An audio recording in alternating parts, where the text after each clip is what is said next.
ध्वनि की नींद खुलती है तो वह आईने के सामने जैसे ही अंगड़ाई लेती है उसकी चीख निकल पड़ती है। आ!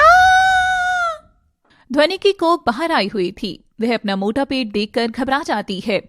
ध्वनि बस बिलख कर रो रही थी। वह आईने के सामने ही हाथ जोड़कर महादेव का स्मरण करती है और नागिन में बदल जाती है। मगर अब भी उसका पेट फूला था। वह बार बार मानव से नागिन, नागिन से मानव में ऑफ ऑन हो रही थी, जैसे ही उसकी कोख नहीं मोबाइल फोन का ऑन ऑफ हो। मगर अब भी उसका पेट बाहर ही था। तभी अचानक एक तेज रोशनी के साथ ध्वनि पहुंचती है सीधे नागलोक। नागलोक में नाग देवता उसके सामने सिंहासन पर बैठे थे। आप और मैं यहाँ कैसे? मैं इस नागलोक का नागदेव हूँ नागिन ध्वनि, या कहूँ तो सिर्फ ध्वनि। अभी तुम्हारे नागिन बनने की यात्रा पूरी नहीं हुई है। जब तुम अपना बदला लोगी तब इस नागलोक की तड़पती ज्वाला शांत होगी। नागदेव, ये क्या सब कहकर चला जा रहा है मुझे? मैं क्या बदला लूं? किससे लूं? कैसा बदला लूं? ना मुझे यह पता है कि आखिर मेरे माँ बाबा के साथ गलत करने वाला गया कहाँ। ना मुझे मेरी शक्तियां समझ आती हैं और ना ही मुझे इस नागिन रूप से कोई लगाव है। तो मुझे ही इन सभी कठिन भावों के लिए बार बार क्यों चुना जाता है? क्यों नागदेव, क्यों? बहुत बेचैन लग रही हो पुत्री, मगर इसका मात्र एक समाधान है और वो है तुम्हारी ये भरी कोख।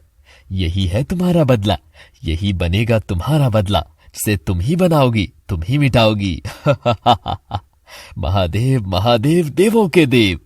ध्वनि नागदेव की बात समझने लगती है कि तभी रोशनी गायब हो जाती है और ध्वनि फिर से अपने कमरे में आईने के सामने आकर खड़ी हो जाती है। ये क्या है? ये क्या हो गया है मेरे साथ?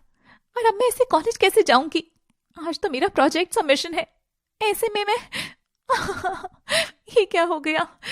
तभी चेतना उसकी चीख सुनकर दरवाजे पर आती है। अरे बिटिया, तेरी चीख सुनाई दी मुझे। तू क्यों चीखी थी? बता। अरे दरवाजा तो खोल, मुझे दिन ब दिन तेरी चिंता सता रही है। ध्वनि चेतना की आवाज सुनकर घबरा जाती है और बिस्तर की चादर झट से खुद पर लपेट लेती है। ध्वनि दरवाजा खोलती है। ये क्या? तू ऐसी क्यों सुकड़ी हुई सी है? तू ठीक तो है ना मेरी बच्ची? दक्षा को पता चला कि तू अजीब तरह बर्ताव कर रही है तो वो झट से बोल देगी कि अपनी बहन के यहाँ भेजा था और गए हुए 1 महीना भी नहीं हुआ और बीमार पड़ गई है। नहीं नहीं मौसी, सब ठीक है। वो बस थोड़ी सर्दी ज्यादा लग रही थी। आप जाओ, मुझे कॉलेज के लिए तैयार होना है। चेतना सोच में तो पड़ गई थी, मगर वह चली जाती है। मगर ध्वनि के लिए आज कॉलेज जाना समस्या बन गई थी। तब वह काजल को फोन लगाती है। बता, क्या हुआ ध्वनि? आ रही है ना तू आज? काजल, एक बहुत बड़ी गड़बड़ हो गई है। क्या तू मुझे पिक करने आ सकती है? मैं अकेले आज बाहर नहीं निकल सकती हूँ। अच्छा ओके, चल मैं आती हूँ। और काजल फोन रख देती है। वह अपने बॉयफ्रेंड रॉकी की बाहों में बैठी थी। वह फोन रखते ही तुरंत मुंह बनाती है। क्या हुआ जान? कौन तंग कर रहा है तुम्हें? कहो तो उठवा दूं उसे। उठवाना तो है ही, मगर ये काम तुम नहीं करोगे। और काजल वीर के पास जाती है। वीर यार, तुम मेरा काम कर दोगे? वो पता नहीं ध्वनि को क्या हो गया है। उसने मुझे उसे पिक करने को कहा है। अब रॉकी के साथ मेरा ये टाइम, यू अंडरस्टैंड ना? तो क्या तू चला जाएगा ध्वनि को लेने प्लीज? वीर ध्वनि का नाम सुनते ही उसकी फिक्र में पड़ जाता है।